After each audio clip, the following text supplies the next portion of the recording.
My boyfriend just proposed to me, but he said it was a prank. Would I be the asshole if I didn't spend my life with him? I, 24 female, have been dating my boyfriend, Andrew, 26 male, for 5 years now. We've had a healthy and stable relationship up until today. Andrew has always been a little bit of a prankster and would make jokes with me all the time, and I do to him too. But today, he took it too far. In the morning, he woke me up at 7 a.m.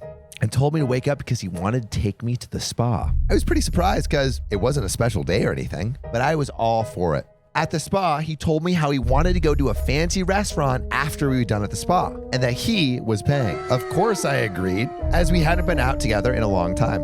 Pretty good so far. We then got to the restaurant. We had a beautiful romantic dinner and just a nice time in general. We were talking about a house we were planning to move into and chit-chatted about other stuff too. Big stuff. After around 40 minutes, Andrew stood up and got on his knees and took a box out of his pocket. My heart stopped beating. I had never predicted this.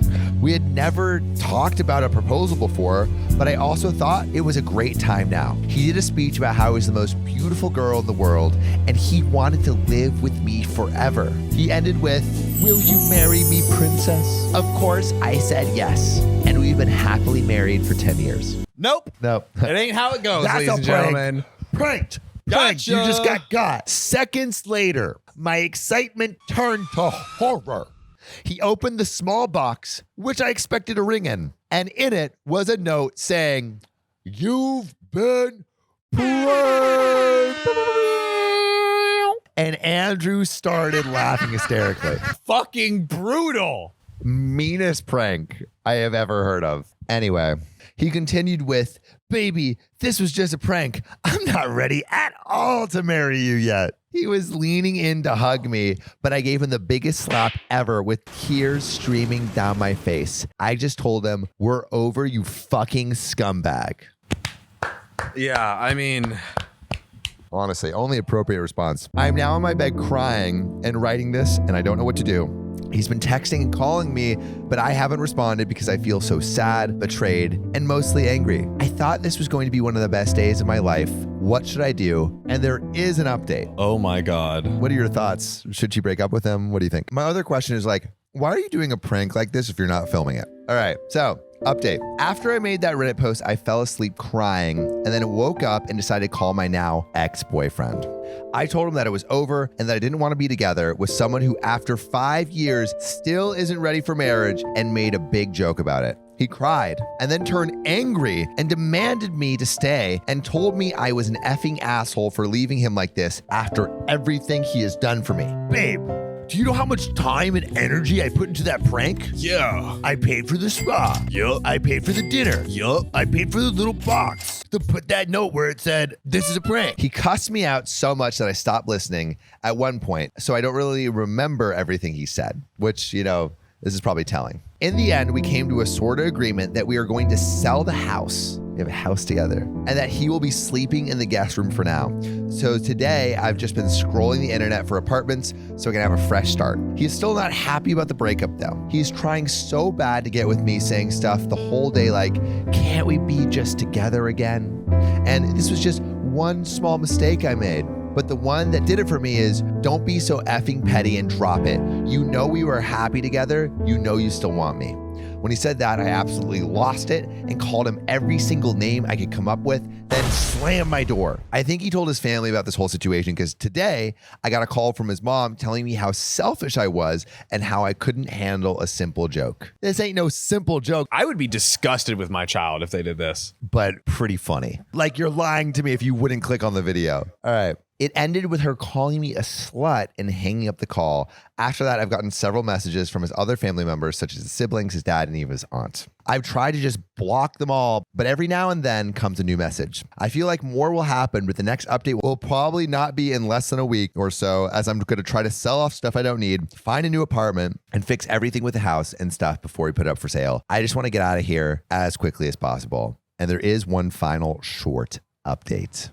All right, finish us off. I'll finish you off. After my last post, we had constant fights for days during the evenings, and one day I decided that I had enough. My closest friend let me move in with her for now until I find somewhere else to live, and I still don't know what exactly we're going to do with our house, but I have gotten lawyers involved, and it's going to take quite a while. The biggest incident since I last posted is probably that I met my ex's mom in a mall, and she full out screamed at me in public. I have never felt so humiliated. I mean, you've never felt so humiliated? I can think of one other specific instance. I want to marry you, and then it's a prank thing, not as humiliating. Everyone probably thought I had done something horrible as she yelled things like, "How could you do this to my son? You're a terrible human being." And I just walked away, but I felt so embarrassed. Also, ever since I moved, constant messages have appeared from my ex, from his friends, and from his family members.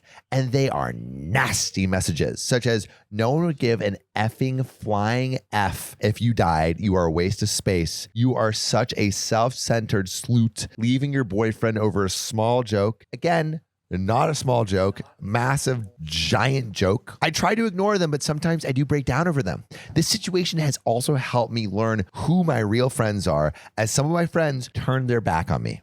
This whole thing feels so surreal, and it's going to take a long time for me to process it. However, if there is anything else that I need to update you on, I will. Thank you all again so much for the support. Honestly, it has been a lot. It honestly has been helping me a lot. So tragic. Really want to quickly see. There's got to be fake proposal pranks. You're right. 5.5 million views, 1.2 million views. Damn, bro. Homeboy could have launched his career. The content format, date a woman for a month and then just propose to her.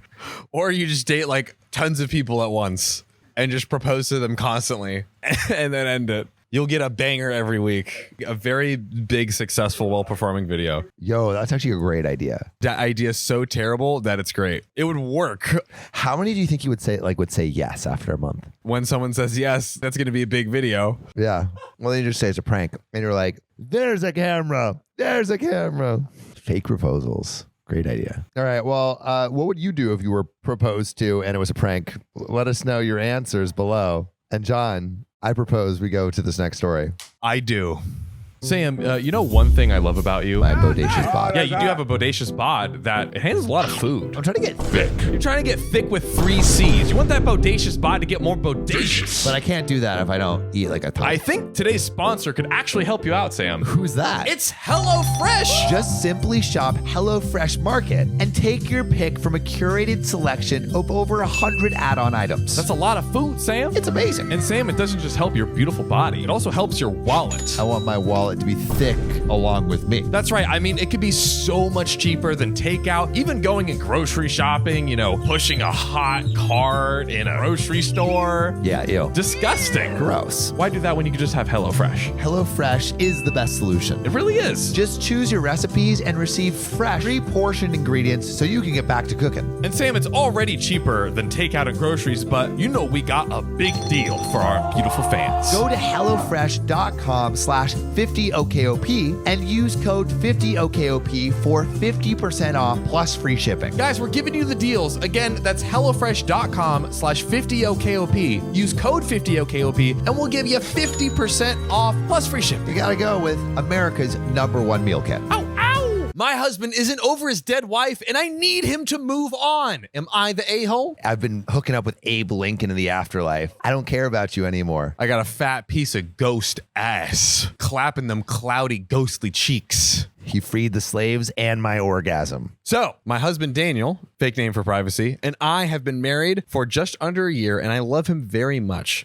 He has an 8-year-old daughter, Jane, for privacy, from his previous marriage, who I love as my own. He's always been respectful and patient, which is part of the reason why I decided to marry him.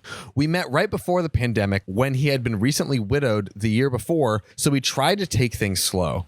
We ended up quarantining together, and after 3 years, we decided to tie the knot. The wedding ceremony was everything a girl could dream of, and we've honestly had very few issues in our first year as a couple. It wasn't until we went to pick up Jane from her summer camp that I started seeing an issue. What's the ish, bruh? Dish that ish, bish. I went up to meet him at the front desk, and I found him chatting up with the camp coordinator, which is all well and good until I overheard what he was saying. He mentioned that My wife made this for me, actually. She was really good at all that sewing stuff. He was referring to his ex-wife, Alyssa. Never speak her name. She is dead and she's dead to you. Not me. It bugged me a little, but I brushed it off as a one-time thing, an accident. We don't talk about Alyssa much unless we're around Jane, and even then he usually refers to her as Jane's mom. I've never heard him call her his wife, especially now that we are married. She your ex. Kick her out. Get her out of here. It wasn't until a week or two later that I learned that he does this a lot. We were at a get-together with some friends from work, my first time meeting them. It was all good until one of them asked me questions about baseball. I admitted I didn't know much about the sport, and he said that was weird because Daniel had mentioned that I was really good at the game and even played some in college. Bro, stop talking about your dead wife all the time. It left me very confused.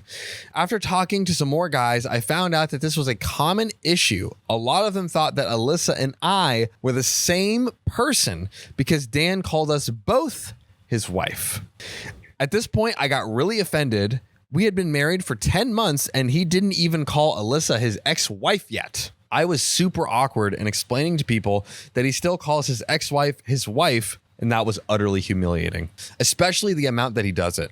Not just one or two people, but the whole office. I mean, how do you talk about your, like, what do you call her? Dead wife? Yeah, my dead wife. Because widow is the person who's still alive. Or maybe just call her by her name. My late wife. There we go. When we got home, we fought. He said he didn't even think about it that way. Since he never divorced Alyssa, he never stopped thinking about her as his wife. He still stands by the fact that Alyssa is his wife, despite how embarrassing it is to explain to people that I'm not his second wife, but rather his new wife and Alyssa his ex. I told him that if he wasn't ready to move on, then he shouldn't have married me. If he can't commit to being my husband, then he shouldn't get to call me his wife. I spent the next night at my sister's house ignoring his calls. We recently started to smooth things over by not talking about them, but I can tell this is going to be a sore spot in the marriage I am desperately trying to save. Okay, at the end of the day, like, she's not coming to take your place. She's dead. So there's no worry about, like, him having feelings for someone and it ruining your marriage because she's literally dead. So that's one thing on your side, OP. Yeah, I think that OP definitely needs to be very considerate because it is like his dead wife. That's a really terrible thing to go through. And again, like, he doesn't want to, like, he wants to respect. Yes. Yeah. But can we do something that, like, I also understand her side of, like, you know, having to explain, like, oh no, it's the thing that's difficult is it sounds like he talks about his dead wife more than OP. I think this is a situation. OP's settling for a live wife. Dead wife is way better. I kind of need you guys' help on this one because, you know what? I'm kind of flip-flopping to OP's side. It feels like the guy isn't quite over. He might not have moved on yet. That's such a rock and a hard place to be, like, you know? Yeah, I feel bad. I don't know. This is so tricky. Everyone kind of loses like, it kind of sucks for everyone a little bit. I think there's a little bit of a-holery on both sides, but they also both have very valid, you know. I think a very okay thing for OP to ask is, can you call her your late wife? I think that is, and if he says no, yes, then that's kind of whack. Ask.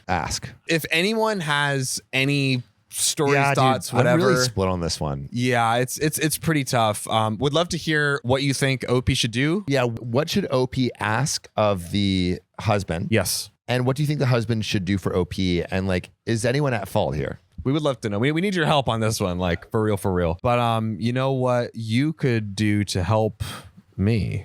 Resurrect story 3? Yes. Hit it. My sister is kicking me out of the house for leaving the door unlocked. So I told my brother on her, am I the asshole? I can't just, kick you out on the streets. I need to put you in prison. Punishment fits the crime. This was posted by user Bliss Dreamer on our subreddit r/okopshow. That is so beautiful. Yeah, if you want us to read your story, submit it on our subreddit r/okopshow and make it between 500 and like 800 words. So I, 28-year-old female, am staying with my sister, 22-year-old, and her fiance and 2 children. I had a bad breakup with my ex, so I had to move out immediately. Due to the breakup, depression, and anxiety, I had a breakdown and had to spend a week in a mental hospital to get me back on my medication. Fucking rough. That is very rough. The hospital kept me till they knew I wasn't a threat to myself anymore. While I was in there, she told me how I wouldn't be a burden and she wanted to help. I got out Monday and things have been okay. She asked if I could watch the girls for 1 or 2 hours an evening. I told her I could watch them, but it would be at different times during the day because I will be starting a new job and won't have the same schedule every day. Her and her fiance go outside to smoke several times a day, and I watch my 3-month-old niece and my 4-year-old niece with autism while they are outside. Earlier today, my sister started crying, saying how she couldn't afford to have me here long and asked if I could stay with our brother and his girlfriend's family half the week every week. So the sister's like, hey, I can't support you. But it seems like OP's kind of doing them a favor by watching the kids. Yeah. I told her I'll ask and reminded her I'll start paying rent once I get a paycheck. Later this evening, my brother picked me up to treat me to dinner to see how I was doing. Before I left the house, I yelled upstairs for someone to lock the door. I thought my older niece was upstairs in her room, and I know my younger niece was in her rocker downstairs. So I left and closed the door behind myself. The older niece is 4 years old. OP, we love you. You're part of the OKOP fam. Yeah. But You're 4. they're 4 and 4 months. Maybe there's a redemption arc. Okay. My sister and her fiance were both upstairs. Okay, so OP did not leave the kids alone. Oh, okay. Okay, because the parents are there. My sister and fiance were both upstairs. It's not that big of a home, and I'm thinking they could hear me. When I return, my sister is furious, saying I left her kids alone with the door unlocked. I told her that she and her fiance were both upstairs, and I yelled for someone to lock the door. She said she was in the shower, and she had announced she was going to be in the shower prior to stating that. I am entering the shower. I am taking a royal bath. It could be my anxiety medication making me drowsy, but I didn't hear her say that. I told her my older niece was in her room when I left, and my sister claimed that she was downstairs in her high chair, which has seatbelts. I didn't see her, and my niece is usually very loud, so I know she's in the room. My sister says she's offended if I don't apologize. She says I haven't watched the girls like I said I would. I told her she never came to me and said she's ready for me to watch them. It's Thursday. I just got out of the hospital Monday. I'm thinking she was giving me a bit of the break. I told her every time her and fiance go out for a smoke for 10 minutes that I was with the girls. That made her even more mad. She said she didn't need me to watch them when she goes outside because she has baby monitors, but she occasionally asks me to keep an eye on the girls when she goes out. She tells me to start looking for a new place. It seems like there's a massive amount of miscommunication going on here. Yeah. Feels like there's a lot going on. Anyway, she goes out to smoke after the argument and tells me she doesn't need me to watch the girls. I text my brother to tell him what's going on. Evidently, he texted her going off on her because she came back inside accusing me of talking crap behind her back. I told her what he says has nothing to do with me, and she says it does. It's Thursday. She's giving me till Saturday to move. That's pretty quick. I've only been here since Monday. I think that she was just giving her I don't think OP was officially moved in or anything. She said she tried to help me and I'm ungrateful. I had a feeling I'd be a burden, but I didn't know how fast she'd get mad and kick me out. Perhaps I should have taken my anxiety pill, knowing it makes me drowsy. Maybe I would have made better decisions. What's done is done. So, am I the asshole? And there is an edit. I should add that when she first offered for me to move in with her and the girls, her fiance moved out. When I got out of the hospital, he was back and they decided to work on things. I feel like she wanted me to stay when she thought I'd be useful, but since she had help again, she wanted an out. Also, I don't have a key. So, is OP the a-hole? And is the sister the a-hole for asking OP to move out so quickly? Yeah, I think definitely let me know your thoughts in the comments below. But I feel like there's just like a massive amount of miscommunication. I mean, if you invite anyone into your home, you can uninvite them anytime you want. That's what I'm saying, right? Like you are extending a kindness by even having them there. Exactly. So I kind of, no matter what the reason, I feel like the sister can be like, hey, like I want my place back to myself. But what I don't like is the way that the sister is doing it. Yeah. It feels like she's searching for like a reason to kick her out rather than just being upfront and being like, hey, my fiance's back. We don't really have room for you. We have the kids taken care of. Like, I can't have you in the house anymore. Like, Yeah, I feel very bad for OP given her situation. She's just coming out of the mental hospital. She's trying to get, like, it seems like she's trying to get her shit together. trying to get her shit together and like really trying, you know, putting forward that effort, and is like has every intention of like doing things right. But at the end of the day, it's kind of one of those things where it's like you said, if someone can extend the kindness to have you stay, but and someone can take that kindness away. someone can take it away. And if there's, you know, no legal kind of protection or whatever, then little SOL. It's kind of a shitty, like, it's a shitty situation. is what it is type it thing. Is what it is. Yeah. I don't know. What would you do in this situation if you were OP? And like, I mean, do you think OP did anything wrong? Put your answers below. But with that, that's another episode, baby girls. Woo! And we'll see you in the next one. Peace.